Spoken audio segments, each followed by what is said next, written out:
ఒక final list విడుదల చేస్తారా జగన్ గారు? 175 అయిపోయినట్టే. వీటిట్లలో మార్పు చేర్పులు జరిగేది ఇవే. అంటే కొన్ని ఇట్లాంటి అంటే ఇచ్చినా కూడా చేయకపోతే ఇప్పుడు కందుకూరు ఉంది, మహేందర్ రెడ్డి బదులు ఆవిడెవరో లేడీకి అప్పే చేస్తారు.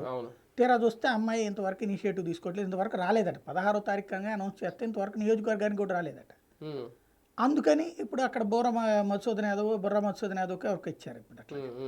అట్లాగే జరిగినాయి. ఒక అడుగు కూడా పెట్టలేదట ఆవిడ. అట్లాంటివి ఉన్నాయి అనుకోండి. మామూలుగా అంటే ఇంతకుముందు గత ఎలక్షన్స్లో నేను చాలా వరకు చూసినాయి, సీట్ ఇలా అనౌన్స్ చేశారు అనగానే ఆ అభ్యర్థి ఒక పెద్ద అంటే ఎవరి స్థాయి ఒక పెద్ద వెహికల్, దాంట్లో జనం హడావడి ఇవన్నీ ఉండేవి కదా. ఇప్పుడు ఇన్ని దాదాపు 8వ జాబితా ఇది. వైసీపీలో ఎక్కడ అది కనిపించలేదు ఏంటి ఒక్క చోట కూడా? అంటే వాళ్ళకి తెలియకుండా జరిగిపోతుందా, లేదంటే వాళ్ళకి ఇష్టం లేకుండా ప్రకటనలు జరుగుతున్నాయా, ఏమనుకోవాలి? జరుగుతున్నాయి. అవి జరిగే ఇట్లాగా ఆకస్మికంగా వచ్చినటువంటి వాళ్ళ దగ్గరే కన్ఫ్యూజన్ అది. అంటే పెద్దగా పబ్లిక్ తెలియనటువంటి ఫేసులతోనే కన్ఫ్యూజన్. ఎందుకు క్యాస్ట్ ఈక్వేషన్ మీద వచ్చారు కాబట్టి. లోకల్ ఇప్పుడు వ్యక్తి క్యాడర్ కాకపోయినా పార్టీ క్యాడర్ అయినా ఉంటుంది. పార్టీ సీట్ ప్రకటించారంటే వాళ్ళందరూ ఖచ్చితంగా అభ్యర్థిని వెళ్ళి ఓన్ చేసుకునేవారు ఇంతకు ముందు.